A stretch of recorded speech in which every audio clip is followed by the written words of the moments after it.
Okay, so first of all, you guys got the information about the meeting. Please, timeliness. When the rest of the group comes, we're gonna talk a little bit about time management because it's very important. Today we're gonna talk a little bit about motivational interviewing, and we'll talk about the steps and some things. It's stuff that you already know, but I'm gonna give it to you like it's written in the chapter with the steps, and so that you can see that this is like a therapeutic sort of model or protocol. So I first want to see what you guys see here on the floor. Little booties. What is it? Little booties. Little booties, okay. 2 little feet. 2 little feet, okay. 2 baby shoes. 2 baby shoes, okay. What else? They're cool. Like They're another different, form of right? culture. Are they different? They're different, Yeah. Like different indigenous- culture. Indigenous kind of shoes looking, What was that? like an indigenous kind of Indigenous, okay. What else? shoelaces. Shoelaces, okay. What are they made of? Clay, I guess? Oh, okay. Yeah, like a pottery. Threw me off. Like It's some really You kind can good come and detail. touch them. Yeah, Super some good with detail. Fabric. Detail, okay. You can come see them. Don't be afraid. They're so cute. New keyboard. They have a story behind it, right?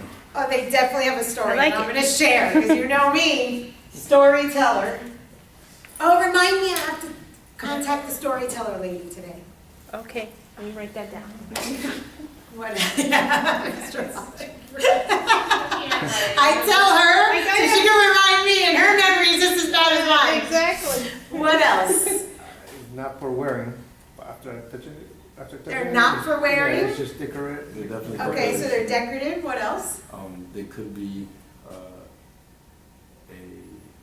I guess, like, you know how some people, they preserve, like, baby shoes? in some type Okay, of way? yes, absolutely. Okay, we preserve baby feet, or the shoes afterwards to hold, and you put them on the Christmas tree and all that. What else? What about more obvious things? Anything more obvious about them? The placement of it, What about? the fact that one pointing up, like, they're the Okay. opposite ways of. Go with that. Two directions. They're One right or one left. multi-directional. One- Okay, 2 directions, multi-directional. Okay, what does that say? they're When it's not right, when No, it's you're like that? walking in the same.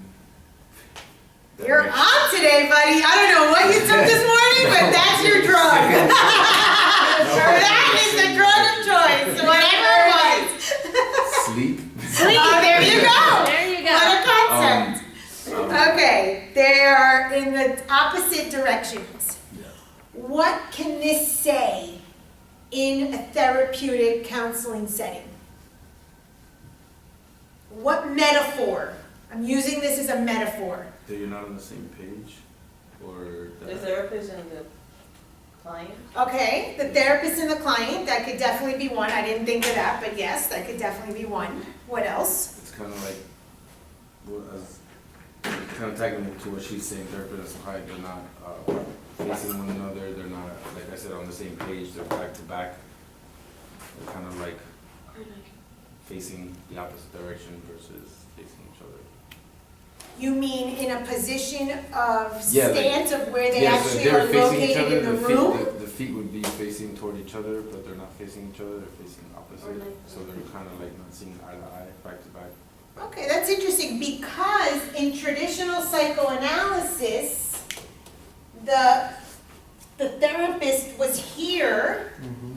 and the client was here. Right. So they actually weren't looking at one another. Okay, so that could be, again, these are not the things I had in mind when I was looking at this metaphor, but this is all good. Or the client's emotions and thoughts.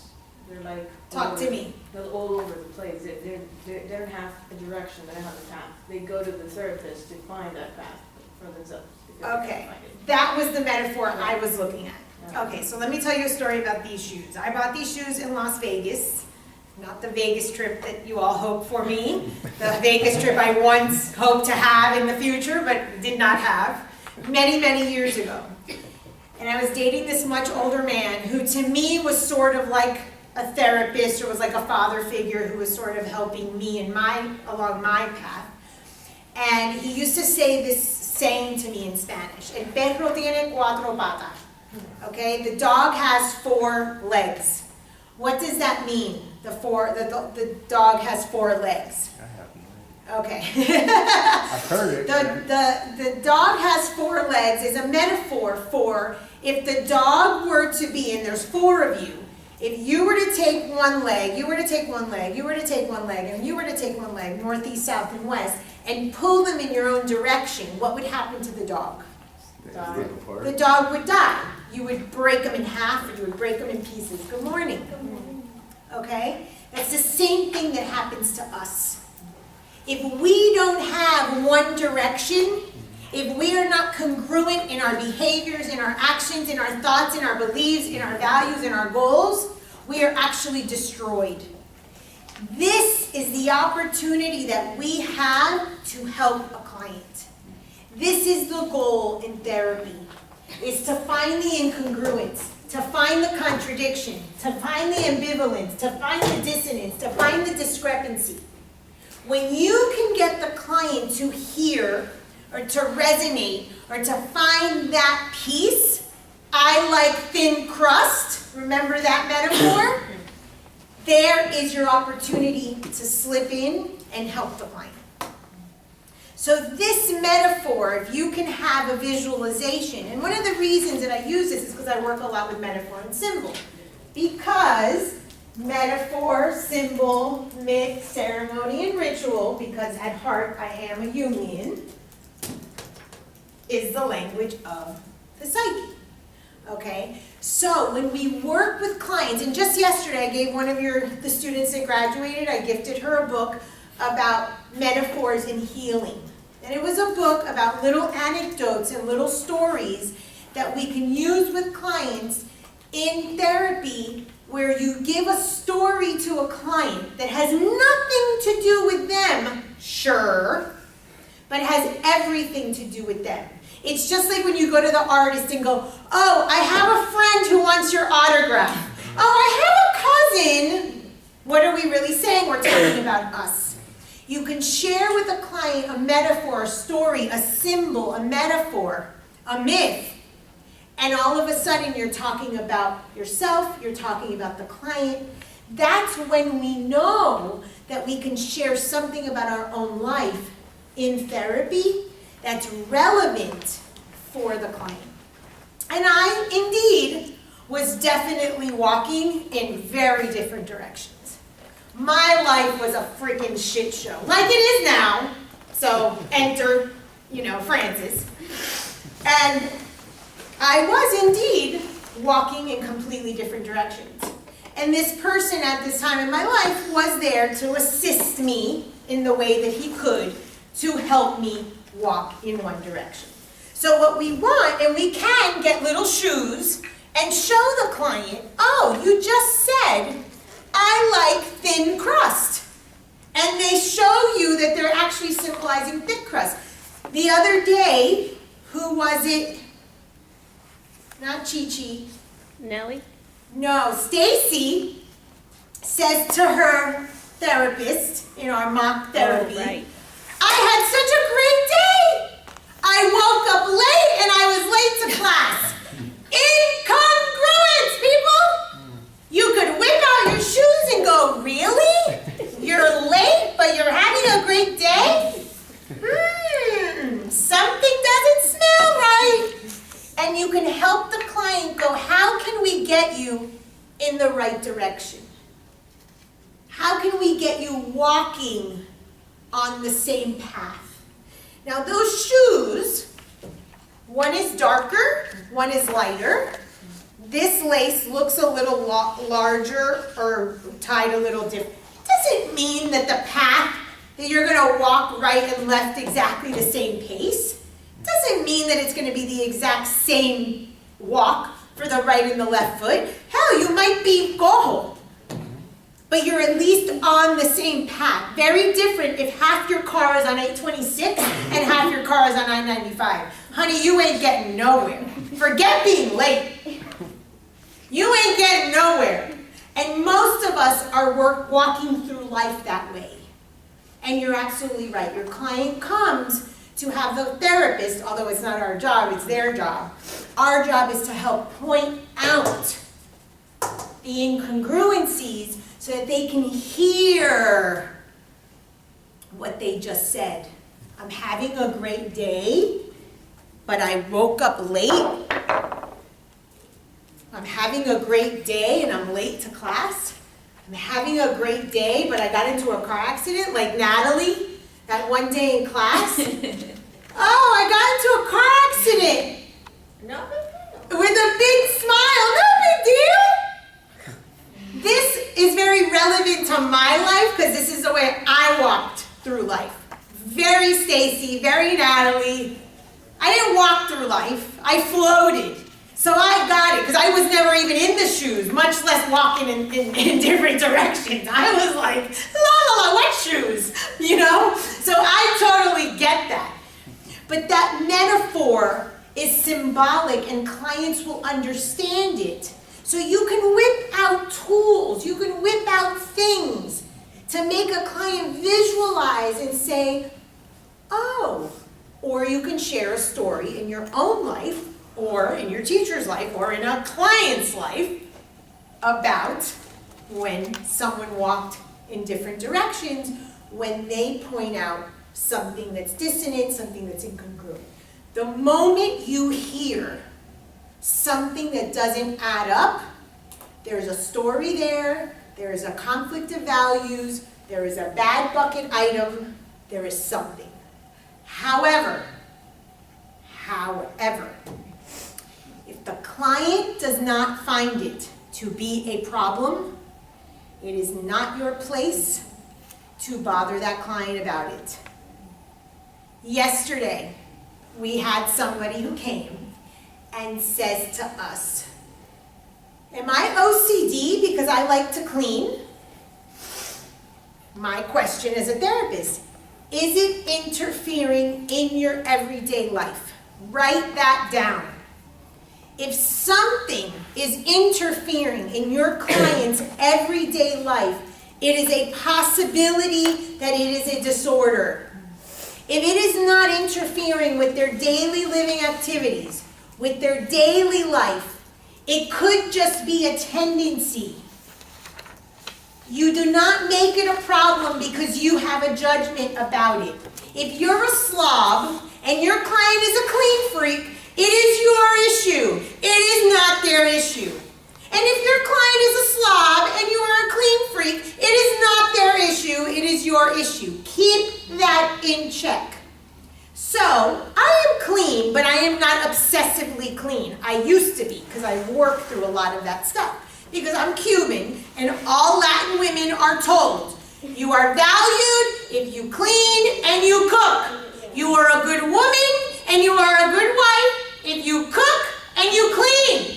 If you are Latin, you were taught that. That is it. Your wife was taught that. It is not true. It does not make it true. You could be a slob and you could be a poor cook. What is important is that you're good in bed, people. Yes. That is what they did not tell you, but that is what Latin women need to be. Not good cooks and good cleaning. That is the truth. Trust me on that. Okay? Not just women. That's why I'm tired today. Okay, thank you, Gersten, for sharing the male perspective. There you go. So, my friends, we are validated by erroneous bullshit beliefs that we are demonstrated. And so I have worked through a lot of my cleanliness things because I was married to a much older Cuban man and I cooked and I cleaned. Well, did not equal happiness. Okay, hence the feet. So she comes and I say to her, is this interfering in your daily life? Is this interfering in your life, in your activities of daily living? And she says, no, it is not. Then it's not a freaking problem. Her colleagues at work have a problem because they're apparently slobs, according to her. Does it take her maybe a few extra minutes to clean up her station at work? Okay, she doesn't have a problem with it. I don't have to probe and enter that area because she's not finding a problem with it. So it is important that we start with that. You can identify something that's incongruent, but you have to see if the client wants to discuss that, and if that is an area, a rabbit hole that you're going to go down. Not every single thing is a client willing to go down that rabbit hole, because why? What is the first step of the Band-Aid? Awareness. Awareness. And if they don't have awareness around the problem, it may not be time yet to bring awareness to it. That is your judgment as a therapist and your training that will determine. And I'm going to share a client that I had this morning. I had, before you go, I had this girl, this 13-year-old girl at Thanksgiving dinner, and she's my mom's spirit child. So I sat down with her. Oh, and so I your talked mother's to- teaching her about the feet. I talked to her.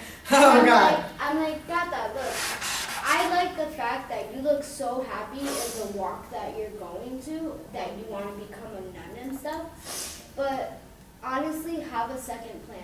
It's never a bad thing to have a second plan. As long as it makes you happy that you're going down that road, that's awesome. And it shows, you know, I told her, it shows.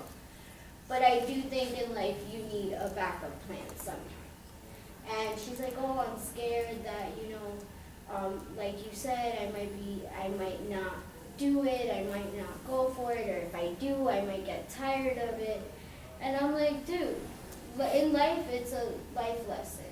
Everything you do and moving forward is going to be a life lesson. And she's super, super upset that her mom and her brother aren't on the same page. And I told her, fuck family, dude. If you're happy, you're happy. Paula was not being a therapist at this family dinner. Let's keep in mind she did many things not therapeutic. She was being just a friend. Remember, therapists are not paid friends. We must remember this, okay? Fuck family dude does not mean that isn't a good piece of advice. Do not get me wrong. Fuck family dude might be a very good piece of advice. I was like, as long as you're happy, like make yourself happy before you make anyone else happy. That was my whole concept. Okay. And then at the end, she was like, I like the fact that you're such a great mother with Josiah. I didn't have that. Wow, whoa. Enter, Francis. How does it make you feel that an outsider that is not your mother, but is your mother's spirit child, Right. says to you and compliments you that you're a great mother? No, it makes What the hell happened there? What value was shattered there? I mean, talk about an incongruence. But it was Did you cry? No, I felt emotional, but I was Of like, course she knows emotional. She cries at anything. How can you not cry at the fact that she's complimented? No, but she was What like, happened when you're I didn't have complimented? that. Like she was like, I didn't have that, and I love that you're like that with your son. I didn't. Have Okay, that. but And I was like, what No, I what don't. happened Oh, inside I of you? was like, hell yeah, I'm awesome mom. Did you stop and say, "Oh no, I'm not," or did you accept the compliment? No, I accepted it. I Okay. definitely did. I was Okay. like, oh, thank you, you know. And, Paula from 6 months ago would not have accepted that compliment. I would. That's right. Prior to being here, you would not have accepted that I would compliment. have been like, listen, it's a spectrum. Good job. I would have been A like, very big "Listen, step." A good mom, you really gotta stay with me. Yeah. But yeah, you're right. When we have to learn to accept compliments. Yeah. And I'm going to tell you about Scott Kushai. Scott Kushai was my boyfriend in 7th grade. I went to this school here, Dade Christian. Oh, you remember when 7? 7th grade. And let me tell you about Scott Kushai. So I get to 7th grade as the new girl, because I was always the new girl, because my parents, I told you, moved me from school to school to school to school to school to school to school, because I was too friendly and they thought that that would help me shut up a bit. I don't know where the hell they pulled that out of their ass, but they did. And so one of the reasons why my feet were always in multi-directions. And I get to 7th grade, and Scott Kushai was dating Jenny. I don't remember her last name. And they had been dating for many years. Well, they break up. So all of the girls are like waiting for him to be single so they can get the spot. Well, the new girl enters, and he likes me. So we're dating, going steady, whatever you call it, 7th grade, you know, you don't go anywhere. I don't know what they call it, going steady. It's not like you go anywhere. In 5th grade, I had a boyfriend named Seth Sherman, and he writes me a note that says, "Will you go with me?" And this is how dumbass I was. I write back, "Go where?" Okay, go steady, you dumbass. I mean, this is how petit blah. I am, okay? All right, then. So, Yes. by 7th grade, I knew that you go steady. Well, the guy dumps me on my birthday. And I'm like, why? And he goes, because you can't take a compliment. That kid taught me one of the biggest lessons of my life. Of my life at 7th grade. Just say thank you. What a lesson. And 6 months ago, I've been here almost 8. And you came in about 2 months after. You would not have been able to accept that compliment. You would have probably made it all about you, about how shitty of a mother. You probably would have broken down and crying. But you said thank you. Yeah. What a state of awareness. And I got What a the stage same of thing. growth. The same thing as your 7th grade boyfriend. I got that a couple months ago from a dude I was talking to. He's like, yo, I was just complimenting. So that dude Yeah, tattoo and- his name. Yeah. Because that's a teacher. Yeah. That's a teacher. And that's why I remember Scott Wow. Kushai's Maybe whole not a name, but I tattoo. don't remember Yeah, Jenny's not last an name. actual tattoo. No, not an actual tattoo. You already did that. You said a metaphorical tattoo. Okay? And so there are many ways that teachers come into our life. But you're talking to this girl from your own lived experience, and you're saying basically have a plan B. And things may not necessarily work out the way that you plan. We aren't paid friends, and this is important that we recognize. And there are times where we have to literally take off our therapist hat, okay? And that's okay. We are allowed to put our things aside. But this morning, I had a client, one of my dearest, dearest clients. She's one of my oldest, dearest clients, and she's an older woman. And she's very, very anxious. She has a lot of anxiety issues. And we were talking about, she was dumped by her husband many, many years ago. She's in her late 60s. So I think he left her for the housekeeper. The housekeeper might have been around 15, 16 years old. So we're talking a good 30-something years ago. She still has yet to get over this. Still. The kids are grown up. The man still is with the housekeeper. Now, obviously his wife of many years. They've had a kid together. She still cannot get over this. It's traumatic for her. So at this point, I'm not really sure where the session is going. I kind of just talked to her. We hadn't talked in quite a while because she was sick, I was sick. And I'm just listening to her. And I catch something and I pull that thread and I go with that. And I said, this person needs to declutter. She needs to declutter some stuff in her life. I got that feel. Turn out, and I did not know this, but it turns out that she's got these storage units where she's been keeping these storage units for 20 years. So she sits there and she's like, oh my God, I'm spending all this money on these storage units. I recommend this book about decluttering her life. And we go down that path. And all of a sudden she makes a comment, and you know that I work with these other energies. I sense her mother in the room. And I start talking to her about her relationship with her mother and stuff like that. And I wasn't planning on going that way, but that's what comes up.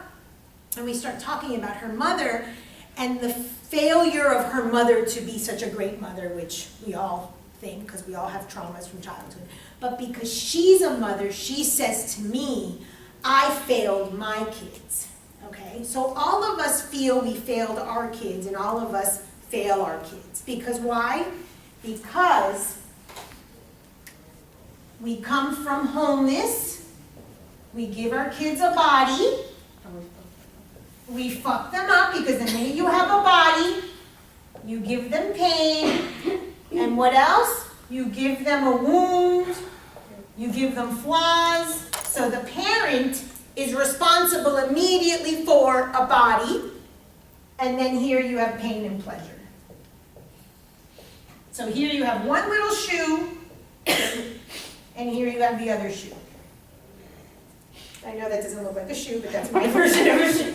Okay? So notice how here, this is whole, and we're separate. So we're talking about her mom and whatnot. And we start talking about her age. And she says, I don't know if I ever grew up.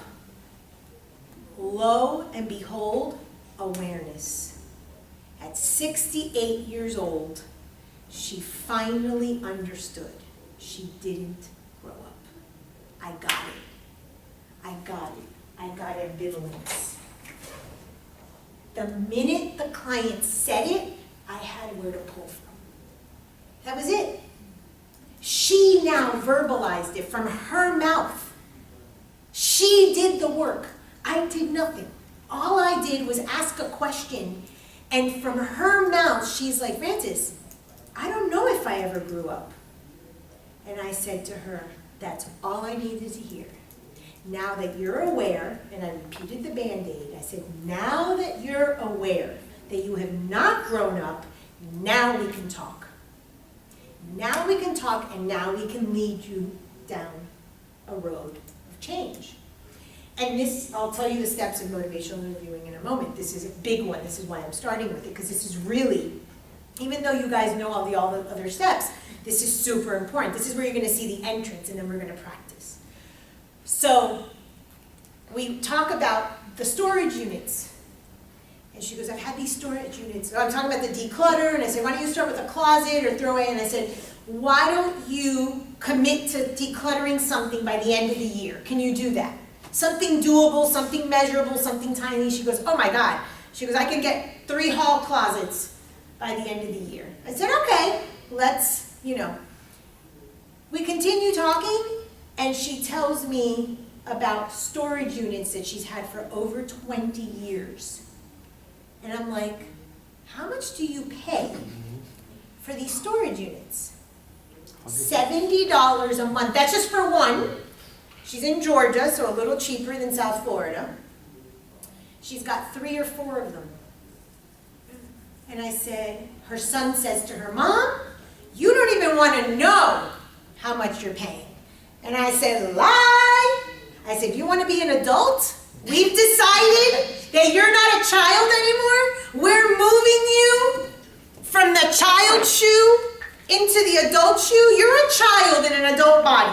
Here we have the incongruence. We are now moving you into adult. I took out the calculator and I calculated $16,800, and I'm sure there's taxes and fees, so I'm sure there's more, for one storage unit. I said, you could have bought a jet ski, a boat, taken your grandkids on a vacation, you could have donated to charity, you could have paid any number of things in just with one storage unit. If I don't take the opportunity that she realizes that she has not grown up, and I continue and allow her to be a child, then I'm not helping her. I had to take her ambivalence. I had to take her incongruence. Wait a minute, Francis. I don't even know if I ever grew up. Ding, ding, ding. No, you haven't. And let me show you what adults do. Let me model for you what adults do. Now, I have that same pattern. And because she and I have a very close relationship, and I've been working with this woman for years, I said to her, guess what? I didn't grow up until just a couple months ago, if you even want to call it that, too. We laugh a little, I have that rapport, you build that with the person, that's part of the strategy. You have some empathy, you build rapport, but at the end, you make them have self-sufficiency. And self-sufficiency comes with giving them the information. You cannot keep your client child and safe and babied, once you recognize it, they understand that they're ready to walk. Once they are ready to walk, to use these shoes, then your job is to push out of the nest. And this is one of the things I explained to her. There are two types of will.